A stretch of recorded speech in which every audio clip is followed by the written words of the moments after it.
Épisode 4. Retour au terrier.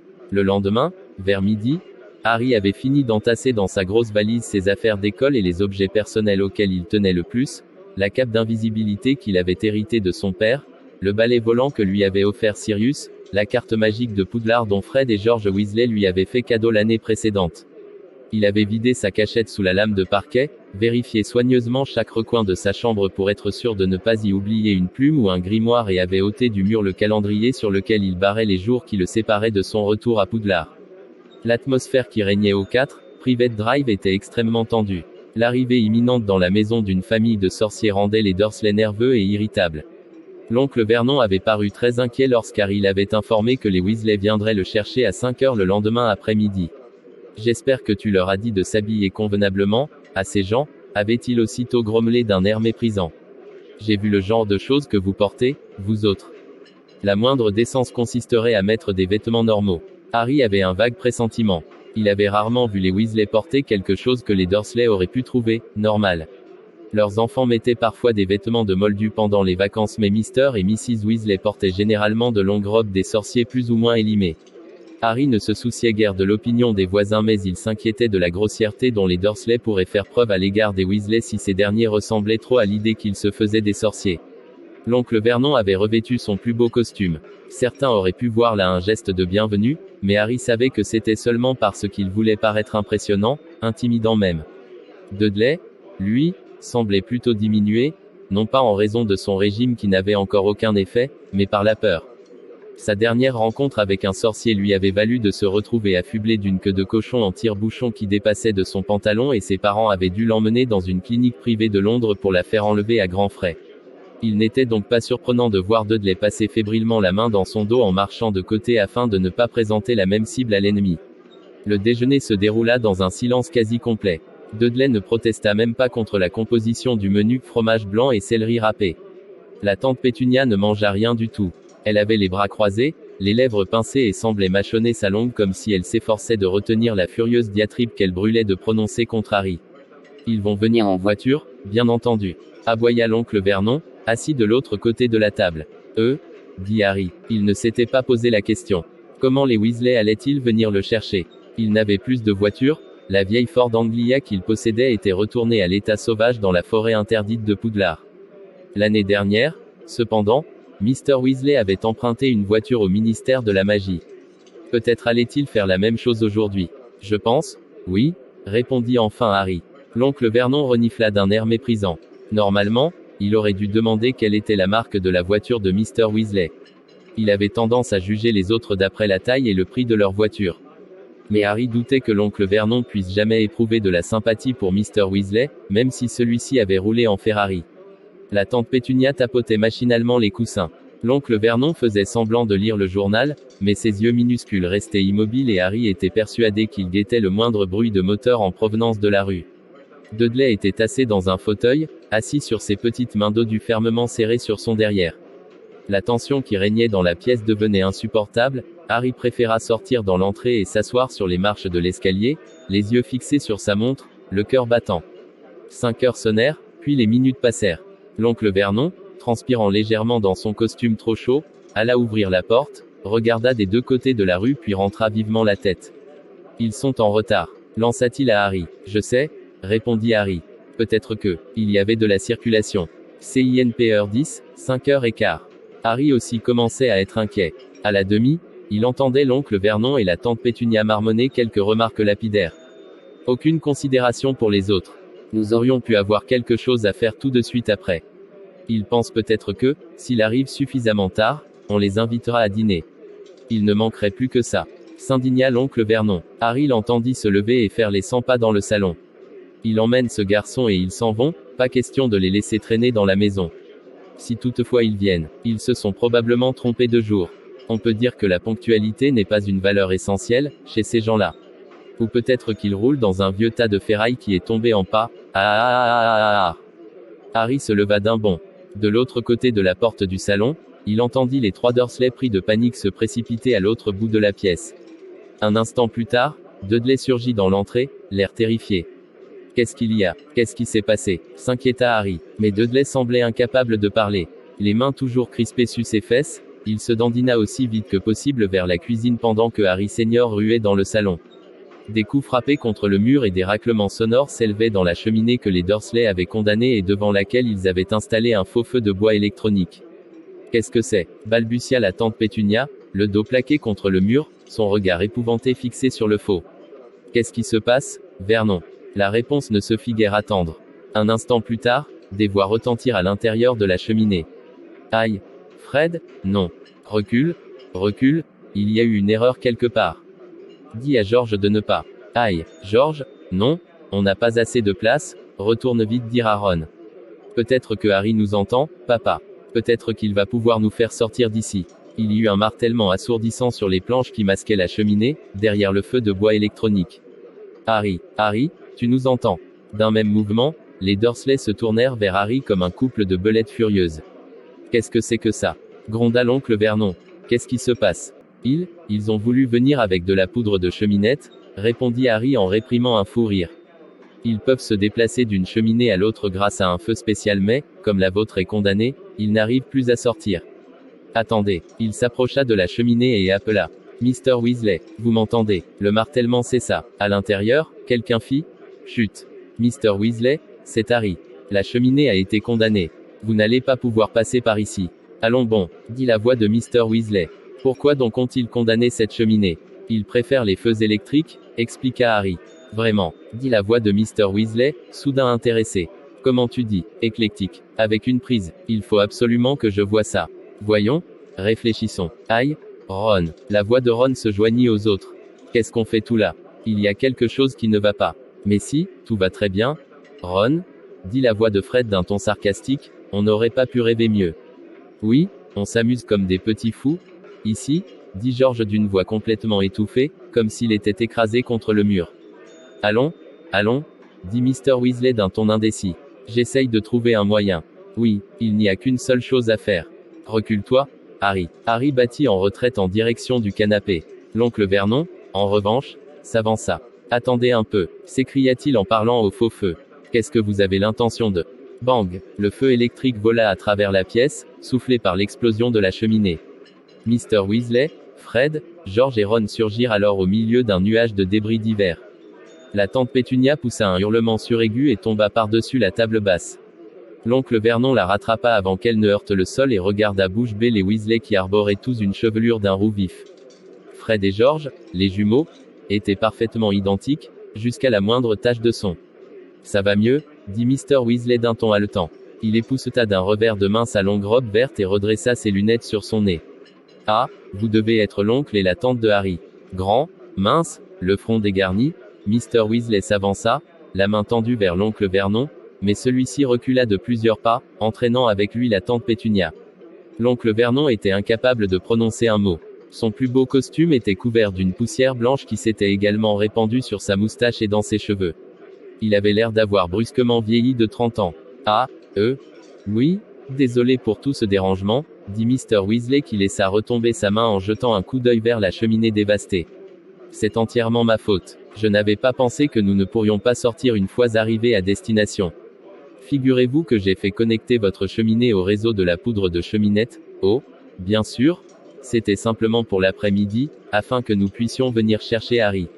Normalement, les cheminées de Moldu ne doivent pas être connectées, mais je connais quelqu'un au service de régulation des déplacements par cheminée qui m'a arrangé ça pour me rendre service. Je remettrai tout en ordre en un clic d'œil, ne vous inquiétez pas. Je vais allumer un feu pour renvoyer les garçons à la maison et ensuite, je réparerai la cheminée avant de transplaner moi-même. Harry était prêt à parier que les Dursley n'avaient pas compris un mot de ce qu'il venait de dire. Il continuait de regarder Mr. Weasley bouche bée, comme frappé par la foudre. La tante Pétunia se redressa tant bien que mal et se cacha derrière l'oncle Vernon. Bonjour, Harry, dit Mr. Weasley, avec un sourire rayonnant, tes bagages sont prêts. Tout est là-haut, répondit Harry en lui tendant son sourire. On va s'en occuper, dit aussitôt Fred. Adressant un clic d'œil à Harry, il sortit du salon en compagnie de George. Il savait où se trouvait sa chambre pour l'avoir un jour aidé à s'échapper en pleine nuit. Harry soupçonnait Fred et George d'avoir envie de jeter un coup d'œil à Dudley. Il leur en avait souvent parlé. Voilà, lança Mr. Weasley d'un ton un peu gêné. Il balança légèrement les bras en cherchant quelque chose à dire pour essayer de rompre le silence de plus en plus pesant. C'est très charmant, chez vous. En voyant leur salon habituellement immaculé recouvert de poussière et de morceaux de briques, les Dursley ne furent guère sensibles à sa remarque. Le visage de l'oncle Vernon redevint violacé et la tante Pétunia recommença à mâchonner sa langue. Mais il semblait trop effrayé pour oser dire quoi que ce soit. Mr. Weasley regardait autour de lui. Il avait toujours manifesté beaucoup d'intérêt pour les inventions des Moldus et Harry sentait qu'il brûlait d'envie d'aller examiner de près le poste de télévision et le magnétoscope. Ça marche à l'électricité, n'est-ce pas? Dit-il d'un ton d'expert. Ah, oui, je vois les prises. Je fais moi-même collection de prises, ajouta-t-il à l'adresse de l'oncle Vernon. Et de piles. J'ai une très belle collection de piles. Ma femme pense que je suis fou, mais voilà bien la preuve du contraire. L'oncle Vernon paraissait lui aussi clairement convaincu que Mr. Weasley était fou. Il se glissa légèrement vers la droite, cachant la tante Pétunia derrière lui, comme s'il avait peur que Mr. Weasley se précipite soudain sur eux pour les attaquer. Dudley réapparut soudain dans la pièce. Harry entendit le son de sa grosse valise qu'on traînait dans l'escalier et il comprit que c'était ce bruit qui avait fait peur à Dudley et l'avait chassé de la cuisine. Dudley longea le mur, observant Mr. Weasley d'un regard terrifié, et s'efforça de se cacher derrière son père et sa mère. Mais dissimuler la tante Pétunia n'était quand même pas assez volumineux pour cacher Dudley. Ah, voilà ton cousin, c'est bien ça, Harry, dit Mr. Weasley en essayant courageusement de relancer la conversation. Ouais, répondit Harry, c'est Dudley. Ron et lui échangèrent un regard puis détournèrent les yeux pour échapper à la tentation d'éclater de rire. Dudley se tenait toujours le derrière comme s'il avait peur qu'il se détache de son corps et tombe par terre. Mr. Weasley paraissait s'inquiéter de son comportement. Tu passes de bonnes vacances, Dudley? Demanda-t-il avec douceur. À en juger par le ton de sa voix, Harry se doutait que, aux yeux de Mr. Weasley, Dudley devait sembler aussi fou que lui-même le paraissait aux Dursley, à la différence que Mr. Weasley éprouvait pour de la compassion plutôt que de la peur. En l'entendant s'adresser à lui, Dudley laissa échapper un gémissement et Harry vit ses mains se serrer encore davantage sur son énorme postérieur. Fred et George revinrent dans la pièce en portant la grosse valise de Harry et leur regard se posa aussitôt sur Dudley. Le même sourire malicieux apparut alors sur leur visage. Ah, vous voilà? Parfait. Je crois que nous ferions bien d'y aller, dit Mr. Weasley. Il retroussa les manches de sa robe de sorcier et sortit sa baguette magique. Harry vit les trois Dursley reculer d'un même mouvement vers le mur du fond. Incendio, s'exclama Mr. Weasley en pointant sa baguette vers le trou dans le mur. Des flammes s'élevèrent aussitôt dans la cheminée en craquant allègrement, comme si le feu brûlait depuis des heures. Mr. Weasley sortit de sa poche un petit sac fermé par un cordon, l'ouvrit, retira une pincée de poudre et la jeta dans les flammes qui prirent une teinte vert émeraude en ronflant de plus belle. Vas-y, Fred, dit Weasley. J'arrive, répondit Fred. Oh, non. Attends. Un sac de bonbons venait de tomber de sa poche en répandant son contenu par terre, de grosses et appétissantes pralines enveloppées de papier aux couleurs vives. Fred se précipita pour les ramasser et les remettre dans sa poche puis, l'air enjoué, il adressa un signe de la main aux Dursley et s'avança dans les flammes en annonçant « Le terrier ». La tante Pétunia, parcourue d'un frisson, étouffa une exclamation apeurée. Il y eut un bruit de bourrasque et Fred disparut. « À toi, George, dit Mr. Weasley, vas-y avec la valise. » Harry aida George à porter sa valise dans les flammes et à la mettre debout pour qu'il puisse la tenir plus facilement. Puis, après s'être écrié « Le terrier », George disparut à son tour dans le même bruit de bourrasque. « Ron, à toi maintenant, dit Mr. Weasley. À bientôt, lança Ron aux Dursley d'un ton joyeux. Il adressa un large sourire à Harry, puis s'avança dans le feu qui continuait de brûler et cria « Le terrier », avant de disparaître comme ses frères. Il ne restait plus à présent que Harry et Mr. Weasley. Bon, eh bien, au revoir, dit Harry aux Dursley. Ils restèrent silencieux et Harry s'approcha des flammes. Mais au moment où il arrivait devant l'âtre, Mr. Weasley tendit la main et le retint par l'épaule. Il regardait les Dursley d'un air stupéfait. Harry vous a dit au revoir, fit-il remarquer. Vous ne l'avez pas entendu. Ça ne fait rien, murmura Harry à Mr. Weasley. Sincèrement, ça m'est égal. Mais Mr. Weasley ne lâcha pas l'épaule de Harry. Vous n'allez plus voir votre neveu jusqu'à l'été prochain, dit-il à l'oncle Vernon, d'un ton quelque peu indigné. Vous ne pouvez quand même pas le laisser partir sans lui dire au revoir. Le visage de l'oncle Vernon trahissait une furieuse agitation. L'idée de recevoir une leçon de politesse de la part d'un homme qui venait de dévaster la moitié de son salon lui causait de toute évidence une souffrance cuisante. Mais Mr. Weasley avait toujours sa baguette à la main et les yeux minuscules de l'oncle Vernon s'y posèrent un instant avant qu'il se décide à lâcher à contre-cœur un timide. Eh bien, oui, au revoir. À un de ces jours, dit Harry en posant un pied dans les flammes vertes qui dégageaient une agréable tiédeur. À cet instant, un horrible hoquet retentit derrière lui et la tante Pétunia poussa un hurlement. Harry fit aussitôt volte-face. Dudley n'était plus derrière ses parents. À genoux près de la table basse, il suffoquait, crachait, s'étouffait, tandis qu'une horrible chose gluante et violacée de 30 centimètres de long pendait de sa bouche. Harry, stupéfait, s'aperçut qu'il s'agissait tout simplement de la langue de Dudley, et qu'un des papiers aux vives couleurs qui enveloppaient les pralines était tombé par terre devant lui. La tante Pétunia se précipita sur Dudley. Elle attrapa le bout de sa langue enflée et essaya de l'arracher de sa bouche. Dudley se mit alors à hurler et à crachoter de plus belle, en essayant de repouiller sa mère. L'oncle Vernon, pris de panique, agitait les bras et vociférait si fort que Mr. Weasley fut obligé de hurler pour se faire entendre. « Ne vous inquiétez pas, je vais arranger ça », s'exclama-t-il en s'approchant de Dudley, sa baguette magique pointée sur lui. Mais la tante Pétunia poussa des cris plus perçants que jamais et se jeta sur Dudley pour le protéger de son corps.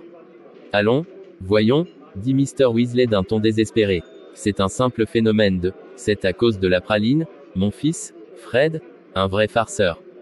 Il s'agit simplement d'un sortilège d'engorgement, c'est du moins ce que je crois. Laissez-moi faire, je peux tout arranger. » Loin d'être rassurés, les Dursley avaient l'air de plus en plus terrorisés et la tante Pétunia poussait des sanglots hystériques en tirant sur la langue de Dudley comme si elle voulait à tout prix l'arracher. Dudley étouffait sous l'effet conjugué des efforts de sa mère et du volume de sa langue qui ne cessait de grandir. L'oncle Vernon, quant à lui, avait perdu le contrôle de ses nerfs. Il attrapa une figurine en porcelaine posée sur le buffet et la jeta de toutes ses forces à la tête de Mr. Weasley qui se baissa à temps. L'objet poursuivit sa course et se fracassa dans la cheminée dévastée. « Allons, voyons, » répéta Mr. Weasley avec colère en brandissant sa baguette magique. « J'essaye au contraire de vous aider. » Meuglant comme un hippopotame blessé, l'oncle Vernon saisit un autre objet décoratif. « Harry, vas-y, vas-y » s'écria Mr. Weasley, sa baguette pointée sur l'oncle Vernon. « Je vais arranger tout ça. » Harry ne voulait pas être privé du spectacle mais la deuxième figurine que lança l'oncle Vernon lui frôla l'oreille et il estima préférable de laisser Mr. Weasley dénouer seul la situation.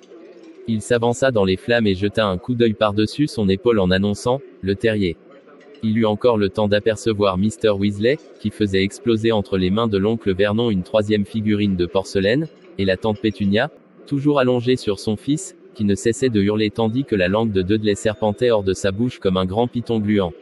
Un instant plus tard, Harry se mit à tournoyer sur lui-même de plus en plus vite et le salon des Dursley disparut dans un tourbillon de flammes vertes comme l'émeraude.